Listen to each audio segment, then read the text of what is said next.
Okay. Hi అందరికి. Finally smack down అయితే అయిపోయింది. సో, స్మాక్ డౌన్ చెప్పుకోవడానికి అంతగా ఏం అనిపించలేదు. సో, లాస్ట్‌లో ఒక సెగ్మెంట్ మంచిగుండే 'గుంతర్ అండ్ కోడి రోడ్స్' మధ్యలో. మిగతాదంతా అంత ఏం అనిపించలేదు. అంత ఇంపాక్ట్ ఏం లేదు స్మాక్ డౌన్ పైన. లోపలేం లేదు డొల్లా.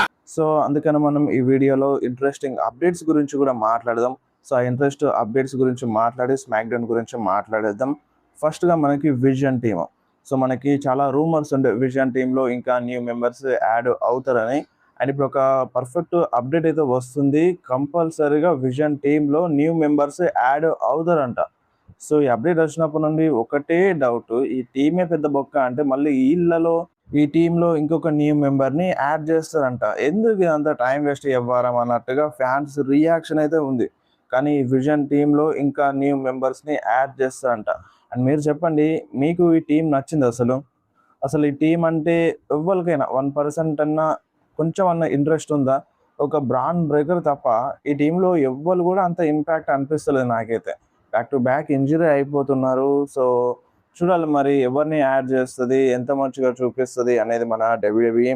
అండ్ నెక్స్ట్ న్యూస్ వచ్చేసి ద బీస్ట్ బ్రాక్ లెస్నర్ గురించి. సో, మీ అందరికీ చెప్పినాను ముందే, క్లాష్ ఇన్ ఇటలీ కంటే ముందు బ్రాక్ లెస్నర్ ఒక ఈవెంట్‌కి అటెండ్ అవ్వబోతున్నాడు. ఫ్యాన్స్‌తో కలుస్తాడు. ఫ్యాన్స్‌కి ఫోటోస్ ఇస్తాడు, ఆటోగ్రాఫ్‌లు ఇస్తాడు. ఒక ఫ్యాన్స్ షోకి అటెండ్ అవుతున్నాడని చెప్పినాను కదా! అండ్ ఆ షోకి చాలామంది ఫ్యాన్స్ వచ్చినారు.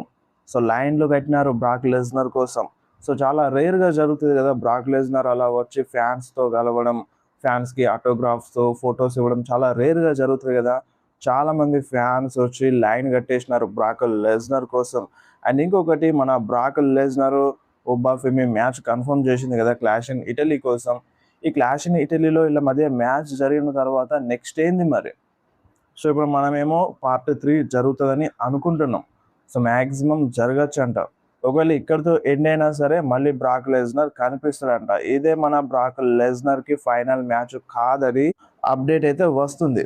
సో, ఇక్కడితో ఫైనల్ మ్యాచ్ కాదంట బ్రాక్ లెస్నర్‌కి. మాక్సిమం నైట్ ఆఫ్ ఛాంపియన్స్‌లో కూడా ఫైట్ చేయొచ్చంట. అండ్ సమ్మర్ స్లామ్‌లో కూడా ఫైట్ చేయొచ్చు. ఒకవేళ రిటైర్మెంట్ తీసుకుంటే మేబీ అక్కడ రిటైర్మెంట్ తీసుకోవచ్చు the beast Brock Lesnar. So, అదన్నమాట బ్రాక్ లెస్నర్ గురించి న్యూస్. అండ్ నెక్స్ట్ న్యూస్ వచ్చేసి డొనాల్డ్ ట్రంప్ గురించి. సో, డొనాల్డ్ ట్రంప్ టీకేఓ వాళ్ళ షేర్స్ కొన్నాడు. సో, ఒక $50,000 వర్త్ చేసే షేర్స్ అయితే కొన్నాడంట మన ట్రంప్. అంటే చూడాలి, ఫ్యూచర్‌లో డబ్ల్యూడబ్ల్యూలో కూడా ఇన్వాల్వ్ అవుతాడు. ఆన్ టీవీలో కూడా కనిపించొచ్చు. అండ్ నెక్స్ట్ న్యూస్ వచ్చేసి జేకబ్ ఫాటో గురించి.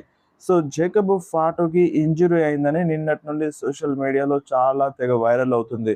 సో, నిజంగానే ఇంజురీ అయ్యిందా అంటే ఎటువంటి క్లారిటీ అనేది లేదు. సో, నిన్న లైవ్ ఈవెంట్‌లో Jacob Fatu versus solo Sikoa మధ్యలో మ్యాచ్ జరిగింది. సో, ఈ మ్యాచ్ అయిపోయిన తర్వాత మన జేకబ్ ఫాటో కుంటూ కనిపించిండు. సో, అందుకనే చాలామంది ఫ్యాన్స్ ఇంజురీ అయిందని అనుకుంటున్నారు. ఒకవేళ నిజంగానే ఇంజురీ అయ్యి మ్యాచ్‌లో ఫైట్ చేయలేని సిచ్యువేషన్ ఉంటే మేబీ ఇప్పటికే మన డబ్ల్యూడబ్ల్యూఈ డిక్లేర్ చేసేది.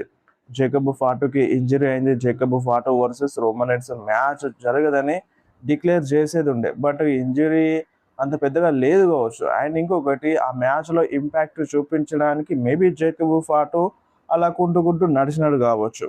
సో, అట్లన్నమాట. సో, ఇంకా క్లియర్ కట్ అప్డేట్ అయితే ఏమీ లేదు. Maximum Jacob Fatu versus Roman Reigns match జరుగుతది. ఒకవేళ ప్రాబ్లమ్ ఉండుంటే ఈరోజు స్మాక్‌డౌన్‌లో చెప్పేటోళ్ళు. అండ్ ఈరోజు స్మాక్‌డౌన్‌లో చెప్పకపోయినా మనకి ఈవెంట్ జరుగుతది. క్లాష్ ఇన్ ఇటలీది. కౌంట్‌డౌన్ షోలోనైనా చెప్తారు. ప్లస్ షో కూడా ఉంటది కదా! సో, దాంట్లోనైనా చెప్తారు. మాక్సిమం జేకబ్ ఫాటో ఫైట్ చేసే ఛాన్స్ అయితే ఉంది ఈ క్లాష్ ఇన్ ఇటలీలో. అండ్ ఇంకొకటి, చాలామంది కన్‌ఫ్యూజన్, ఇది మెయిన్ ఈవెంట్ మ్యాచేనా? మెయిన్ ఈవెంట్‌లోనే ఈ మ్యాచ్ జరుగుతదన్న కన్‌ఫ్యూజన్ ఉంది. Yes, Jacob Fatu versus Roman Reigns మ్యాచే మనకి క్లాష్ ఇన్ ఇటలీలో మెయిన్ ఈవెంట్‌లో జరగబోతుంది. ఇది అఫీషియల్‌గా కన్ఫర్మ్ ఉంది. ఇప్పుడు కొందరు అంటారు కోడీ మెయిన్ ఛాంపియన్ కదా! కోడీ ఉండాలి కదా! అని అంటారు. డబ్ల్యూడబ్ల్యూఈ అలా డిసైడ్ చేసింది. మనం ఏం చేయలేం కదా! Roman Reigns versus Jacob Fatu మ్యాచే మెయిన్ ఈవెంట్‌లో జరుగుతది. And next coming to SmackDown స్టార్టింగ్‌లో మన Jade Cargill, B Fab, Michin వస్తారు. సో, జేడ్ కార్గిల్ మాట్లాడనీకి చూస్తది. బట్ అక్కడ ఉన్న ఫ్యాన్స్ ఎవ్వరు కూడా మాట్లాడనివ్వరు జేడ్ కార్గిల్‌కి. చాలా బూ చేస్తారు. అసలు ఆ మాట్లాడింది కూడా అర్థం కాకుండా ఆ లెవెల్‌లో బూ చేస్తారనమాట. అండ్ బీ ఫ్యాబ్ మైక్ తీసుకొని చెప్తుంది జేడ్ కార్గిల్ ఈ క్లాష్ ఇన్ ఇటలీలో రియా రిప్లీని ఓడిస్తుంది, ఓడించి న్యూ ఛాంపియన్ అవుతుంది అన్నట్టుగా చెప్తుంది. అండ్ మేము ఈ స్మాక్ డౌన్ నడిపిస్తాం అన్నట్టుగా అంటారు. అండ్ అంతలోనే మన రియా రిప్లీ వస్తుంది. సో రియా రిప్లీ రాగానే చాలా మంది ఫ్యాన్స్ ఫుల్ సపోర్ట్ చేసినారు. ఇక రియా రిప్లీ వచ్చి ఏమంటది అంటే, ఇప్పుడు నువ్వు ఇక్కడికి వచ్చి నువ్వేదో పవర్ఫుల్ అన్నట్టుగా అనుకుంటున్నావు. సో నీ వెనుక వాళ్ళిద్దరు ఉన్నారు, వాళ్ళిద్దరిని జాయిన్ చేసుకొని నువ్వేదో పెద్ద పవర్ఫుల్ సూపర్ స్టార్ అన్నట్టుగా ఫీల్ అవుతున్నావు అన్నట్టుగా రియా రిప్లీ ఎక్కిరిస్తుంది. అయినప్పుడు జెడ్ కార్గిల్ ఏమంటదంటే, చూడు వాళ్ళని నా కోసం తెచ్చుకోలేదు ఈ టీంలోకి, సో వాళ్ళకి నా హెల్ప్ అవసరం ఉంది కాబట్టి వాళ్ళు నాతో కలిసినారు. సో వాళ్ళకి నేను బలం, నాకు వాళ్ళు బలం కాదు అన్నట్టుగా జేడ్ కార్గిల్ మాట్లాడుతుంది. అని రియా రిప్లీ ఏమంటదంటే, నేను ఆల్రెడీ నేను రస్సెల్ మేనియాలో ఓడించినాను, అండ్ మళ్ళొకసారి నిన్ను ఓడిస్తాను, నిన్ను పిన్ చేస్తాను, అండ్ నేనే గెలుస్తాను, అండ్ నేను నిజమైన ఛాంపియన్ అంటే ఎట్లా ఉంటుందో నీకు చూపిస్తాను అన్నట్టుగా రియా రిప్లీ మాట్లాడుతుంది. అండ్ అంతలోనే షార్లెట్ ఫ్లేర్, అలెక్సా బ్లిస్ ఇద్దరు వచ్చేస్తారు రింగ్లోకి. సో అలెక్సా బ్లిస్ రాగానే జేడ్ కార్గిల్ కొంచెం ఎక్కిరిస్తుంది. అంటే ఇప్పుడు ఏంది నువ్వు మీ వాళ్ళ తరపున పొట్టిగా ఉంది మాట్లాడుతున్నావు అన్నట్టుగా, పొట్టిదాని అన్నట్టుగా అట్లా మాట్లాడుతుంది అనమాట జేడ్ కార్గిల్. అయినప్పుడు అలెక్సాకి కోపం వస్తుంది. కోపంలో ఏమంటుందంటే, చూడు నేను నీలాంటి సూపర్ స్టార్స్ని మస్తు మందిని చూసినాను, సో 1-on-1 మైక్లో ఓడించినాను, ఇన్ రింగ్ యాక్షన్లో ఓడించినాను, అండ్ ఇప్పుడు నీ కెరియర్ ఇప్పుడిప్పుడే స్టార్ట్ అవుతుంది, నీ కెరియర్ స్టార్టింగ్లోనే ఎండ్ చేసుకోకు నాకు కోపం తెప్పించి అన్నట్టుగా ఈ టైప్లో అలెక్సా బ్లిస్ జేడ్ కార్గిల్తో అంటది.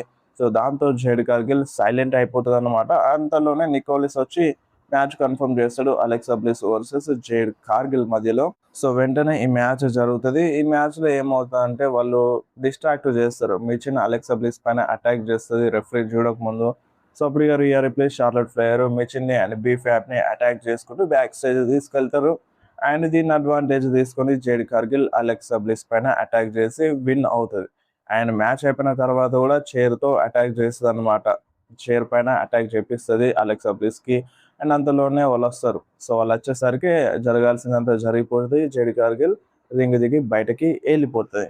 అండ్ నెక్స్ట్ బ్యాక్ స్టేజ్లో సామీ జైన్ అండ్ కోడీ రోడ్స్ మధ్య ఒక చిన్న టాక్ అనేది జరిగింది. సామీ జైన్ వచ్చి నువ్వు నాకు సారీ చెప్పాలి అన్నట్టుగా మాట్లాడతాడు. అండ్ కోడీ రోడ్స్ ఏమంటాడంటే, నేను నీకు సారీ చెప్పాలా, అంటే నువ్వు నాకు హెల్ప్ చేయలేదు, నీకు ఛాన్స్ ఉంది అయినా సరే నువ్వు నాకు హెల్ప్ చేయలేదు అన్నట్టుగా కోడీ రోడ్స్ మాట్లాడతాడు. అప్పుడు సామీ ఏమంటాడంటే, చూడు కోడీ, నేను నీకు హెల్ప్ చేయాలనే ఉంది, ఆ బాడీలో ప్రతి అణువు చెప్పింది కోడికి హెల్ప్ చేయాలి అని, నేను ఎందుకు హెల్ప్ చేయలేదు తెలుసా, నీకోసమే చేయలేదు, నువ్వు ఒక లెసన్ని నేర్చుకోవాలి. సో ఇటువంటి సిచ్యువేషన్స్లో నువ్వు ఎలా బయటికి రావాలో నీకు ఒక లెసన్ నేర్పిద్దామని నేను నీకు హెల్ప్ చేయలేదు అన్నట్టుగా సామీ జైన్ కోడీ రోడ్స్తో అంటాడు. అండ్ అప్పుడు కోడీ రోడ్స్ ఏమంటాడంటే, నాకు లెసన్ నేర్పిద్దామనా, సరే నేను గుంతర్తో అయిపోయిన తర్వాత, గుంతర్తో నా పని అయిపోయిన తర్వాత నేను నీకు ఒక లెసన్ నేర్పిస్తాను అన్నట్టుగా, ఆ లెసన్ని నేను నేర్చుకుంటాను అన్నట్టుగా కోడీ రోడ్స్ సామీ జైన్తో చెప్పి అక్కడ నుండి వెళ్ళిపోతాడు. అండ్ నెక్స్ట్ మిజ్ వర్సెస్ యాక్సియం మధ్యలో ఒక సింగిల్స్ మ్యాచ్ అయితే జరిగింది. సో ఈ మ్యాచ్ విన్నర్ విషయానికి వస్తే ఈ మ్యాచ్లో యాక్సియమే విన్ అయ్యిండు, బట్ మ్యాచ్ మాత్రం వేరే లెవెల్లో ఉండే. And next Damian Priest Royce Keys versus Tama Tonga and Tala Tonga మధ్యలో ఒక ట్యాగ్ టీమ్ మ్యాచ్ అయితే జరిగింది. సో ఈ మ్యాచ్లో మన సోలో డిస్ట్రాక్ట్ చేస్తాడు, అంటే డేమియన్ ప్రీస్ట్ పైన అటాక్ చేస్తాడు. అప్పుడు ఆర్ట్రూత్ వచ్చి సోలో పైన అటాక్ చేస్తాడు, బట్ నో యూజ్, సోలోనే ఆర్ట్రూత్ పైన సమాన్ స్పైక్ కొట్టికి చూస్తాడు. అప్పుడు రాయ్స్ కేస్ ఆర్ట్రూత్ని సేవ్ చేస్తాడు, సోలో సికోవాకి అటాక్ చేస్తాడు అనమాట. అండ్ అప్పుడు తామా టోంగా వచ్చి రాయ్స్ కీస్ పైన అటాక్ చేస్తాడు. అండ్ రింగ్లో డేమియన్ ప్రీస్ట్ టాలా టోంగా ఇద్దరు ఉంటారు. డేమియన్ ప్రీస్ట్ చూస్తూ షాక్ అవుతూ ఉంటాడు, డిస్ట్రాక్ట్ అయిపోతాడు. సో దాన్ని అడ్వాంటేజ్ తీసుకొని మ్యాచ్లో Tala Tonga and Tama Tonga win అవుతారు. And next Sami Zayn versus Matt Cardona మధ్య ఒక సింగిల్స్ మ్యాచ్. అండ్ ఈ మ్యాచ్ కూడా అంతా ఏం అనిపించలేదు, ఈ మ్యాచ్లో మన సామీ జైన్ విన్ అవుతారు. అండ్ నెక్స్ట్ రింగ్లోకి ట్రిక్ విలియమ్స్ వస్తారు. సో ట్రిక్ విలియమ్స్ లిలియాట్ ఇద్దరు కలిసి వస్తారనమాట. సో వాళ్ళు వచ్చి ఏమంటారంటే, సో చూడండి మీ స్మాక్డౌన్ సూపర్ స్టార్, మీ SmackDown United States champion, so money ఎట్లా డ్రా చేయాలో ఈ ట్రిక్ విలియమ్స్కి తెలుసు. అండ్ ఈ ట్రిక్ విలియం మిజ్ని ఓడించిండు, కార్మెలా హేస్ని ఓడించిండు, ఒక మంచి సూపర్ స్టార్గా ఎదుగుతుంది ఈ స్మాక్ డౌన్లో. సో నేను ఈ స్మాక్ డౌన్కి నడిపిస్తాను అన్నట్టుగా ఈ టైంలో ట్రిక్ విలియమ్స్ చెప్తూ ఉంటాడు. అండ్ అంతేకాదు trick Williams king of the ring టోర్నమెంట్లో కూడా పార్టిసిపేట్ చేస్తాడు అని డిక్లేర్ చేస్తాడు. అండ్ అంతలోనే కార్మెలో హేస్ వస్తాడనమాట. కార్మెలో హేస్ వచ్చి ఏమంటాడంటే, చూడు ట్రిక్, నువ్వు ఈ ఎంట్రన్స్‌లో రాజువి కావచ్చు, మైక్‌లో రాజువి కావచ్చు, కానీ ఆ రింగ్‌లోకి వచ్చేసరికి నువ్వు రాజువి కాదు అన్నట్టుగా కార్మెలో హేస్ ట్రిక్ విలియమ్స్‌ని ఎక్కిరిస్తాడు. అండ్ నేను ఈరోజు రికీ సెయింట్‌తో ఫైట్ చేస్తున్నాను. ఆ ఫైట్ అయిపోయిన తర్వాత నేను నీకోసం వస్తాను. నాకు ఆ యునైటెడ్ స్టేట్స్ ఛాంపియన్‌షిప్ కావాలి అన్నట్టుగా ట్రిక్ విలియమ్స్‌కి కార్మెలో హేస్ చెప్తాడు. అండ్ ట్రిక్ విలియమ్స్ అప్పుడు కార్మెలో హేస్‌ని ఎక్కిరిస్తాడు. అండ్ దాని తర్వాత రికీ సెయింట్ వస్తాడు. రికీ సెయింట్ వచ్చి సేమ్ అదే చెప్తాడన్నమాట. సో, మీరు ఇష్టం వచ్చినట్టు చేస్తున్నారు. సో, నాకు అంటే నేను ఆ యునైటెడ్ స్టేట్స్ ఛాంపియన్‌షిప్‌ని విన్ అవుతాను అన్నట్టుగా మాట్లాడతాడు. ట్రిక్ విలియమ్స్‌ని కొంచెం ఎక్కిరిస్తాడు రికీ సెయింట్. అండ్ అంతలోనే ట్రిక్ విలియమ్స్ రికీ సెయింట్ పైన అటాక్ చేస్తాడు. అండ్ రికీ సెయింట్ బయటకెళ్ళిపోతాడు. కార్మెలో హేస్ పైన కూడా అటాక్ చేద్దామని చూస్తాడు ట్రిక్. బట్ లిలియాటి తీసుకెళ్ళిపోతాడు కార్మెలో హేస్‌ని బయటకి. And next Ricky Saint versus Carmelo Hayes మధ్య ఒక సింగిల్స్ మ్యాచ్. సో, ఈ మ్యాచ్ డబుల్ కౌంట్‌ఔట్ అయిపోతది. ఇద్దరు సూపర్ స్టార్స్ రింగ్ బయటనే ఉంటారు. రెఫరీ కౌంట్ చేస్తాడు. 10 కౌంట్ అయిపోతది. ఇద్దరు బయటనే ఉంటారు. సో, దాంతో ఈ మ్యాచ్ రిజల్ట్ అనేది రాదు. డ్రా అయిపోతది. అండ్ దాని తర్వాత రెఫరీని అడుగుతాడన్నమాట కార్మెలో హేస్. నేను వచ్చాను కదా! నువ్వెందుకు ఇట్లా చేసినావు అన్నట్టుగా ఆర్గ్యూ చేస్తూ ఉంటే రికీ సెయింట్ ఎనకాల నుండి వచ్చి అటాక్ చేస్తాడు. But Carmelo Hayes fight back చేస్తాడు. ఫినిషర్ కొట్టేస్తాడు కార్మెలో హేస్ రికీ సెయింట్‌కి. సో, ఇక్కడితో వీళ్ళ మధ్య బ్రాల్ అయిపోతది. And next Nia Jax versus Chelsea Green మధ్యలో ఒక సింగిల్స్ మ్యాచ్ జరిగింది. సో, ఈ మ్యాచ్ విన్నర్ విషయానికొస్తే ఈ మ్యాచ్ ఎండింగ్‌లో టిఫనీ స్ట్రాటన్ వచ్చి డిస్ట్రాక్ట్ చేస్తది. నయా జాక్స్ పైన అటాక్ చేస్తది. సో, దాన్ని అడ్వాంటేజ్ తీసుకొని చెల్సీ గ్రీన్ ఈ మ్యాచ్‌లో విన్ అవుతది. And next గుంతర్ and Cody roads మధ్యలో ఒక చిన్న సెగ్మెంట్ జరిగింది. సో, స్టార్టింగ్‌లో కోడీ రోడ్స్ వస్తాడు. కోడీ రోడ్స్ వచ్చి ఫ్యాన్స్‌కి అడుగుతాడన్నమాట. అసలు స్పానిష్‌లో మాట్లాడతాడు. అసలు మనకు అర్థం కాదు. బట్ అది దేని గురించి మాట్లాడుకుందామనే ఫ్యాన్స్‌ని అడుగుతాడు. అండ్ అంతలోనే గుంతర్ థీమ్ సాంగ్ ప్లే అయిపోతది. గుంతర్ వస్తాడు. గుంతర్ వచ్చి ఏమంటాడంటే, చూడు కోడి, నువ్వు ఒక నిజమైన ఛాంపియన్ అని అనుకుంటున్నావు. అండ్ ఇక్కడున్న ఫ్యాన్స్ కోసం, ఇక్కడున్న వాళ్ళందరి కోసం నువ్వు కష్టపడుతున్నావు అని అనుకుంటున్నావు. అదేం గాదు. ఇక్కడున్న ఫ్యాన్స్ కూడా అదే అనుకుంటున్నారు. నువ్వు వీళ్ళందరి కోసం ఏదేదో చేస్తున్నావని. నిజానికి రియాలిటీ ఏందంటే, నువ్వు ఈళ్ళందరి కోసం ఏం జేయట్లేదు. జస్ట్ నీ కోసమే నువ్వు చేసుకుంటున్నావు. చూడు, మన ఇద్దరం ఒక గ్రేటెస్ట్ రెజ్లర్స్‌మి. ఒక ప్రొఫెషనల్ రెజ్లర్స్‌మి. కానీ నీకు నాకు అసలు పోలికే లేదు. నీకు నాకు పోలికే లేదు.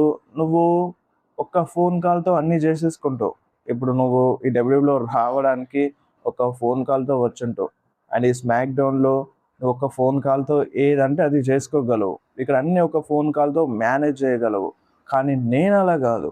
నేను కష్టపడి వచ్చినాను. కష్టపడి ప్రతిదీ సంపాదించుకుంటున్నాను అన్నట్టుగా మన గుంటరు కోడీ రోడ్స్‌తో చెప్తాడు. నువ్వొక నిజమైన ఛాంపియన్‌వి కాదు. సో, ఛాంపియన్ అంటే ఇట్లా ఉండరు. నీకోసమే నువ్వు ఏదైనా జేసుకుంటావు. నీ పేరు కోసం, ఈ కోడీ రోడ్స్ ఎదగడానికి కోసమే నువ్వన్నీ జేసుకుంటావు అన్నట్టుగా గుంటరు కోడీ రోడ్స్‌తో అంటాడు. అప్పుడు కోడీ రోడ్స్ ఏమంటాడంటే, ఇప్పుడేంది గుంటరు, నువ్వు చాలా అబద్ధాలు చెప్తున్నావు. అంటే ఏంది ఇప్పుడు? ఇప్పుడు ఈళ్ళు ఈ ఫ్యాన్స్ మనసు నీకు అవసరం లేదా? ఈ ఫ్యాన్స్ ఛాన్స్ నీకు అవసరం లేదా? అండ్ ఇప్పుడు నువ్వేంది, ఇక్కడున్న ఫ్యాన్స్ నీకెవ్వరు అవసరం లేదన్నట్టుగా అంటున్నావు. నిజంగానా? ఇక్కడున్న ఫ్యాన్స్ ఛాన్స్ నీకు అవసరం లేదా? అండ్ ఇప్పుడు ప్రతి షోలో అడ్వర్టైజ్ చేసినప్పుడు ప్రతి పీఎల్ఈకి మెయిన్ పర్సన్‌నే అడ్వర్టైజ్ చేస్తారు. అది నీకు అవసరం లేదా? అండ్ ఇక్కడున్న ఫ్యాన్స్ చాంట్ చేయాలని ప్రతి ఒక్క సూపర్ స్టార్ కోరుకుంటాడు. అది నీకు అవసరం లేదా? ఇవన్నీ అవసరం లేదన్నట్టుగా మాట్లాడుతున్నావు అన్నట్టుగా కోడీ రోడ్స్ గుంతర్‌ని అంటాడు. అండ్ దాని తర్వాత కోడీ ఏమంటాడంటే, గుంతర్ చాలా ఈజీ. నన్ను ఫైండ్ ఔట్ చేయడం చాలా ఈజీ. కానీ ఓడించడమే కష్టం అన్నట్టుగా కోడీ రోడ్స్ చెప్పి అక్కడి నుండి ఎళ్ళిపోదామని చూస్తాడు. బట్ గుంతర్ ఆపేస్తాడు. గుంతర్ ఆపేసి, ఇప్పుడేంది నేను అబద్ధాల మనిషి లెక్క కనబడుతున్నానా? చూడు, నేను చెప్పేది ఇనిప్పుడు. నేను ఏజే స్టైల్స్‌కి ఓడిపిస్తా అని చెప్పినాను. ఓడిపించేసినాను. రిటైర్ చేసినాను. నేను గోల్డ్‌బర్గ్‌కి కూడా చెప్పినాను రిటైర్ చేస్తాను అని. రిటైర్ చేసేసినాను. అండ్ జాన్ సీనాకి చెప్పినాను, నీ రోల్ మోడల్, నీ రోల్ మోడల్‌కి కూడా చెప్పినాను, నేను నీ రోల్ మోడల్‌ని ట్యాప్ ఔట్ చేపిస్తాను అని. నేనేం చేసినాను, సాటర్‌డే నైట్స్ మెయిన్ ఈవెంట్‌లో నీ రోల్ మోడల్‌ని కూడా ట్యాప్ ఔట్ చేపిచ్చినాను. నేను మాట మీద నిలబడతాను అన్నట్టుగా గుంతర్ చెప్తాడు. ఈ క్లాష్ ఇన్ ఇటలీలో నేను నిన్ను కూడా ఓడిస్తాను. నిన్ను ఓడించి నీ దగ్గర నుండి ఆ ఛాంపియన్‌షిప్‌ని తీసుకుంటాను అని మన గుంతర్ చెప్తాడు. చెప్పి అక్కడ నుండి వెళ్ళిపోతాడన్నమాట. సో, ఇక్కడితో వీళ్ళ మధ్య సెగ్మెంట్ అయిపోయింది. మంచిగా అనిపించింది. గుంతర్ ఏమో నువ్వు పట్టించుకో ఎవరి గురించి, నీ పేరు కోసమే, నీ కోసమే ఇదంతా చేస్తున్నావు అన్నట్టుగా గుంతలు మాట్లాడితే అలా ఏం కాదు. ఇక్కడ ఉన్న వాళ్ళ ప్రతి సూపర్ స్టార్కి ఇలా ఫ్యాన్స్ ఛాన్స్ ఇవన్నీ కావాలని కోరుకుంటారు. అని నువ్వేమి అవద్దన్నట్టుగా మాట్లాడుతున్నావు, అబద్ధాలు మాట్లాడుతున్నావు అన్నట్టుగా మాట్లాడతాడు అనమాట కోడి రోడ్స్. కొంచెం ఇంట్రెస్టింగ్గా అనిపించింది వీళ్ళ మధ్య సెగ్మెంట్. సో మీకు ఎట్లా అనిపించిందో కింద కామెంట్లో మెన్షన్ చేయండి.